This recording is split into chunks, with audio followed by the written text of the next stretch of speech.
saw right now, the 3 people they say they killed my son. A scary situation for a Fox 45 News crew today. While interviewing the father of a boy murdered on city streets, we were forced to turn our cameras off after he thought he spotted his son's killers. Now, it all played out near Highland and East Baltimore streets, where a 15-year-old was shot dead in the middle of the afternoon. Jeff Abel has been speaking with the victim's parents. He is live tonight with that new information for us. Jeff? Well, this shooting has shaken that community to its core tonight. Already, residents there say they've learned to duck and cover when the bullets start flying.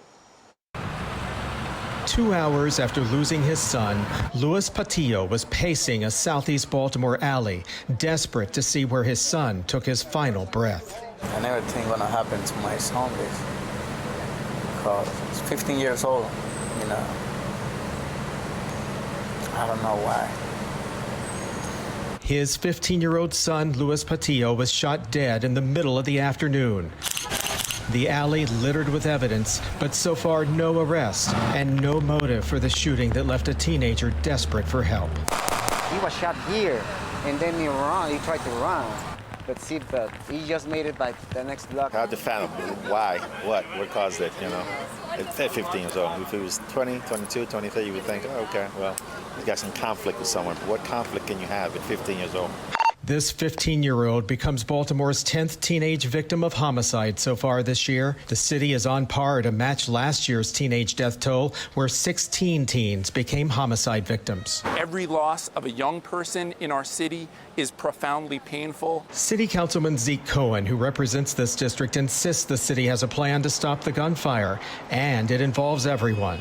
Every single one of us, from the churches, community groups, city government, state government, every single one of us has to connect and work to prevent things like this from happening. But those who live here at Highland and Baltimore have become accustomed to the violence outside their doors. I was in the kitchen, and then I hear the shots. I jumped. We jumped. We're like, get down. We never know. That looks like them? Yeah. While walking the alley where his son lost his life today, Louis Patillo was stunned when he saw 2 men who he suspects were involved with his son's killing. I think I gotta get out of here. His son may be gone, but the violence is still here. Never gonna stop this. Never. Well, nationwide last year, some 5,100 children lost their lives to violence. That is more children who have died in violence in almost a decade. And we're seeing the polarizing topic of mask mandates play out across the country. Only this time it's much closer to home as angry parents in Harford and Baltimore counties make their voices heard. Amy Simpson has more as districts prepare to head back to class. Districts like Baltimore City, Howard, Anne Arundel, Montgomery, and Prince George's have all reinstated mask mandates ahead of the upcoming school year. But some districts are facing more pushback than others just weeks before students are headed back to class. Yes! No more masks! Dozens in Harford County. I pay taxes for you to keep my kids in public school! Some emotional and outraged. They are not putting a face mask on and they will go inside! Some matter of fact. There was no vote taken. Basically, the superintendent decided that they were going to mask kids again after telling us that they were not. And parents are livid. These are our children! Seen rallying outside of Monday night's Harford County School Board meeting.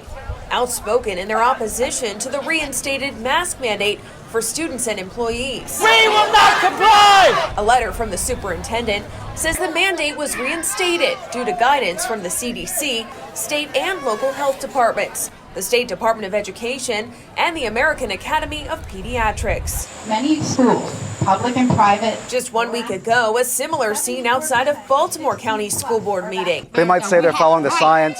I think they're following the political science. The district superintendent said universal masking is an important step to maintaining community health and safety. Today, BCPS providing Fox 45 News with these detailed guidelines for following and enforcing its mask mandate this fall. They say employees who refuse to comply can be disciplined, but for students, the district says non-compliance can warrant a series of actions, including written warnings, parent conferences, possibly escalating up to suspension if they continue to violate the rules. If I sound like I'm frustrated, I am, because we continue to talk about the same things over and over.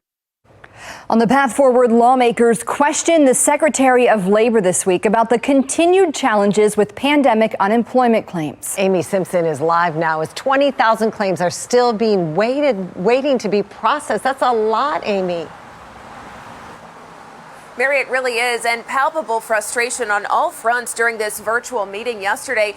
We heard frustration from lawmakers who say their offices continue to be inundated with calls from people looking for help on claims, and frustration from the Secretary of Labor herself, who says her office continues to work around the clock.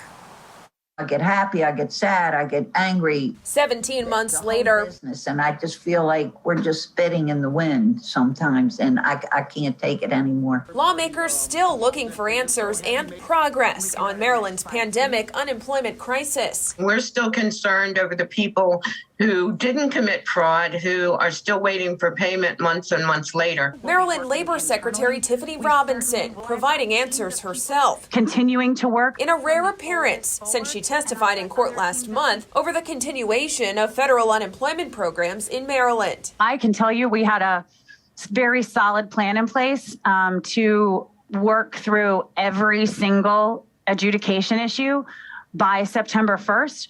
When we thought the federal benefits were going to be ending in July. That did not happen, so we've had to completely revamp our plan. Robinson describing the end of federal unemployment programs as the light at the end of the tunnel. I'm doing the best I can, and I can assure you that when we hit September and we get to the end of the federal claims, we will have more capacity to get through every issue in the backlog and to answer more calls. But to answer every call that comes into the department, Robinson claims she'd need to hire 10,000 people, something she says she doesn't have the funding or capacity to do. I'm trying to get everyone paid and resolve every single issue, and I'm also trying to protect our system and protect our customer from fraud. Now, today I also asked the Maryland Department of Labor for some clarity on another topic that was raised during yesterday's virtual meeting, and that's would Marylanders qualify for unemployment insurance if they're fired due to refusing to take the COVID-19 vaccine? And tonight, the Maryland Department of Labor says that is entirely up to the U.S. Department of Labor.